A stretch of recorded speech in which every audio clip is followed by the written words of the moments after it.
Estação Cidadania, Educação e Desenvolvimento Social na Rádio da Universidade. Boa tarde! Começa agora o Estação Cidadania, uma realização do DEDS, Departamento de Educação e Desenvolvimento Social da Pró-Reitoria de Extensão da URGS, que está toda quinta-feira, à 13h, aqui na Rádio da Universidade.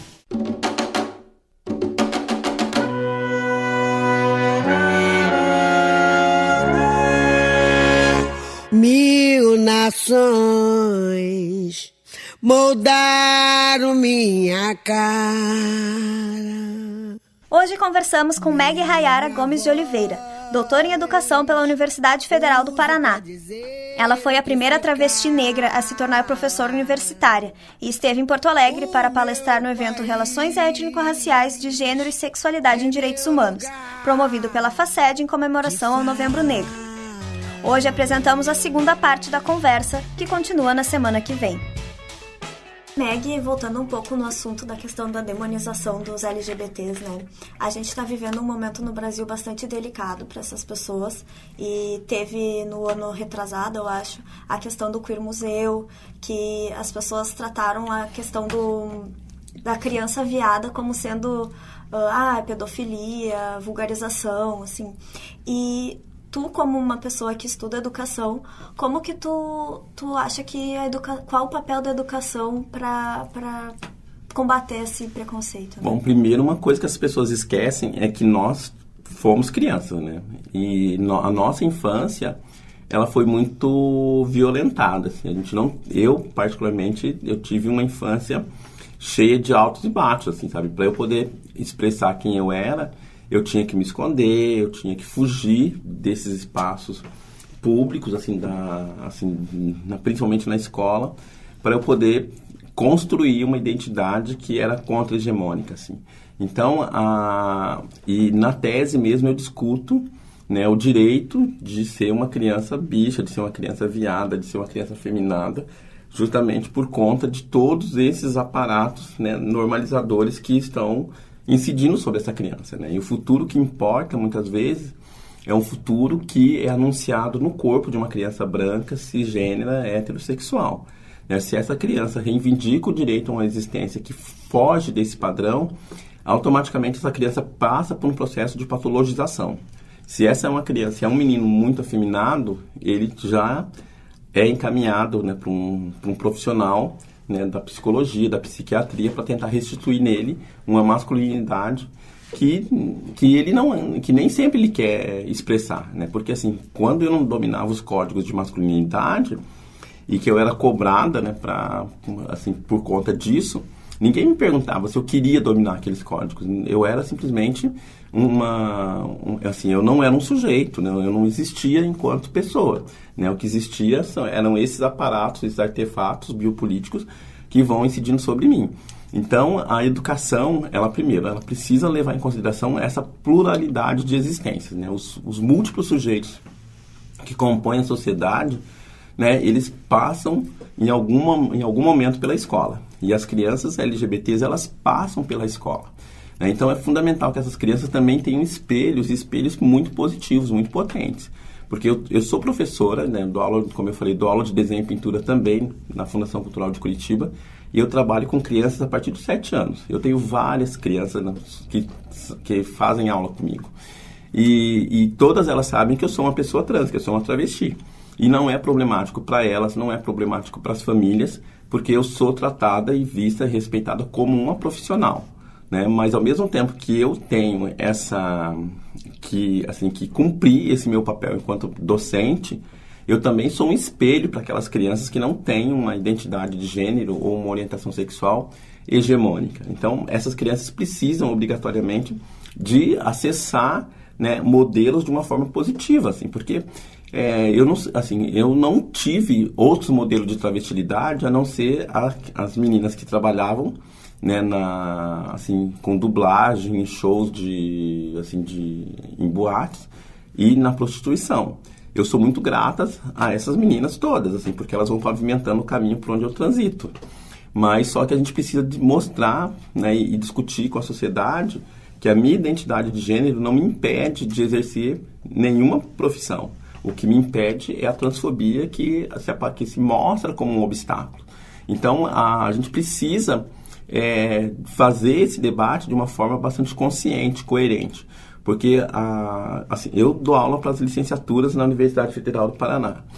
E anteontem, hoje é quinta, terça-feira, segunda-feira, numa turma de pedagogia, depois da aula, uma aluna veio conversar comigo, falou, olha, professora, se você não fosse minha professora, se você não estivesse abordando nessas questões de gênero, porque assim aparece de uma forma bastante frequente esse debate, e ela falou, nossa, se eu tivesse em sala e uma criança trans, né, tivesse sob minha responsabilidade, eu já iria de imediato encaminhá-la para um tratamento com um psiquiatra ou com um psicólogo, que para mim isso não é normal.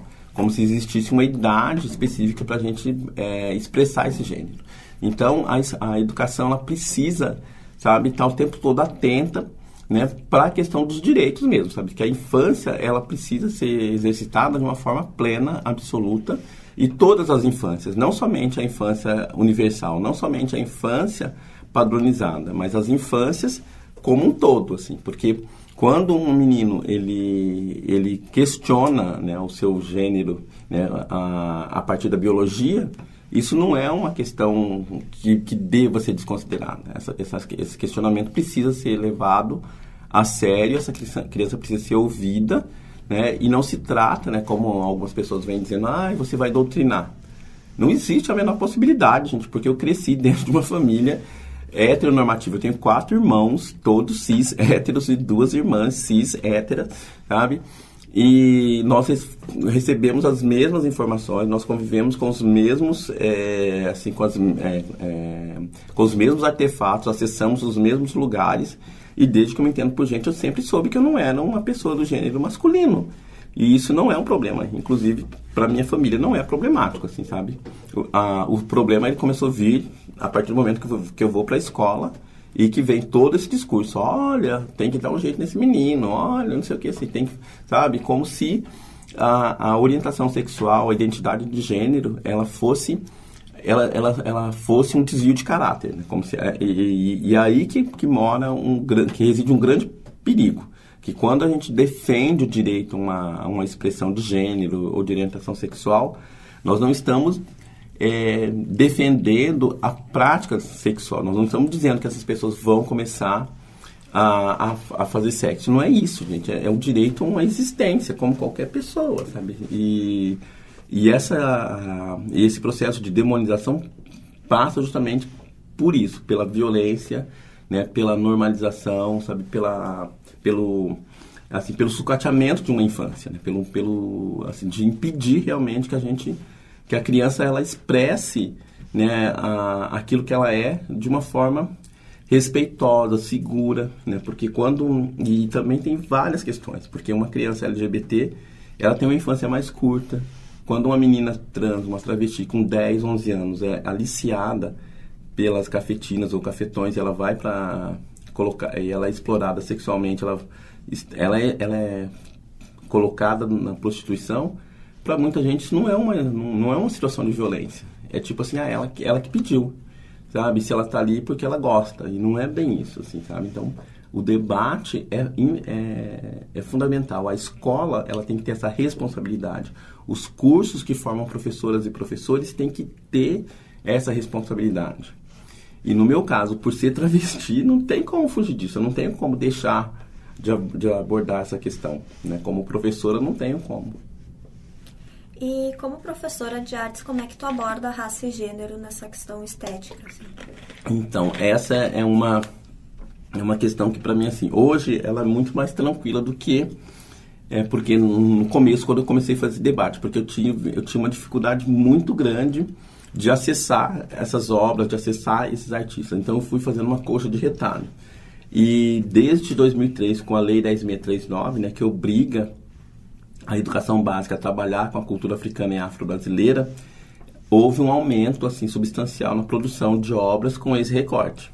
Na mesma medida que aumenta essa produção, tem muito trabalho ruim, assim, sabe? Tem muita coisa que que eu fico arrepiada quando a gente se depara, sabe, com uns equívocos muito, muito grandes, assim, sabe? Por isso que a gente precisa ter um olhar muito cuidadoso, assim, sabe? Então, de novo, entra nesse processo de formação de professoras e professores, né? A gente precisa discutir isso de uma forma coerente, consistente, né? Porque, assim, eu não consigo fazer qualquer debate, seja sobre gênero, seja sobre artes, sem passar pela questão racial. Porque se você está falando de gente, está falando de produção humana, obrigatoriamente você está falando de pessoas brancas, de pessoas negras, indígenas, de pessoas asiáticas, enfim, você tem uma pluralidade de culturas, né, inclusive que são constitutivas da cultura brasileira, e a gente não pode ser negligente nesse processo todo, né? Então,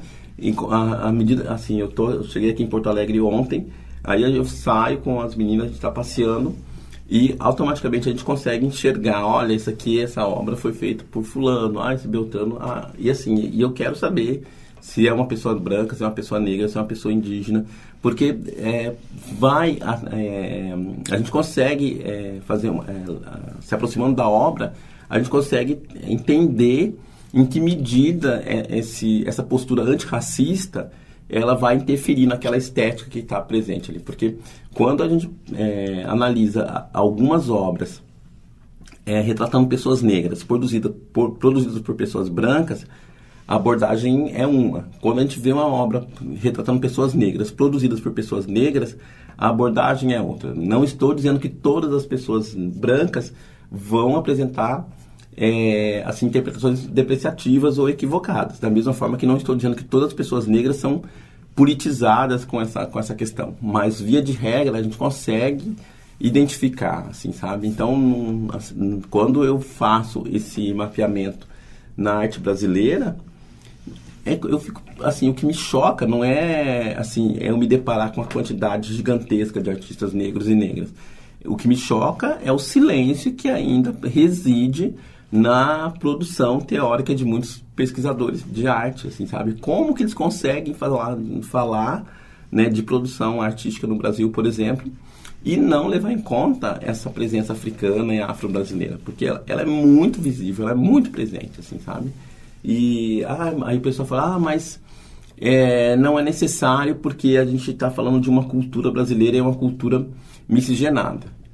Uma miscigenação que não considera os postos de comando, os postos de poder, isso não é miscigenação, né? Então a gente precisa entender em que medida essa visão miscigenada que mantém o direito de pensar, o direito de falar, o direito de selecionar aquilo que vai ser discutido concentrado em determinado grupo, né, e as outras pessoas sendo objetificadas ou silenciadas, a miscigenação não pode ser considerada como algo dado, ela não se efetivou, né, porque ela é utilizada justamente para manter determinados privilégios. Então, assim, para mim, eu não consigo fazer nenhum tipo de debate, seja ele de qualquer ordem, sem fazer o recorte de raça e de gênero.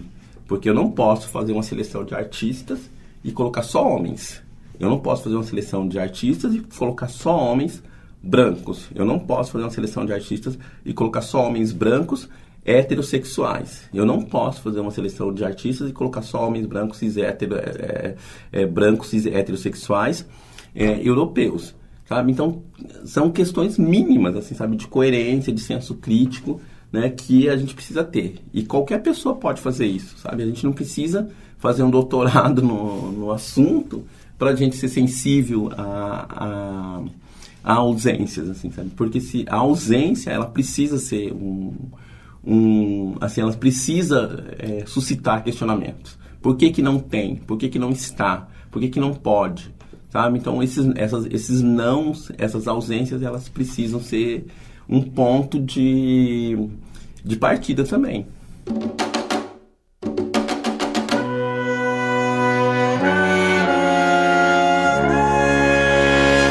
Mil nações moldaram minha cara. O Estação Cidadania fica por aqui. No programa de hoje, conversamos com Meg Rayara Gomes de Oliveira, doutora em Educação pela Universidade Federal do Paraná e a primeira travesti negra a se tornar professora universitária. Essa foi a segunda parte da entrevista com Meg, que continua na semana que vem. Estação Cidadania é uma realização do DETS, com a apresentação de Mariana Barcelos, gravação e edição de Jefferson Gomes. Voltamos na próxima quinta-feira, à 13h, aqui na Rádio da Universidade. Até semana que vem. 1000 nações moldaram minha cara.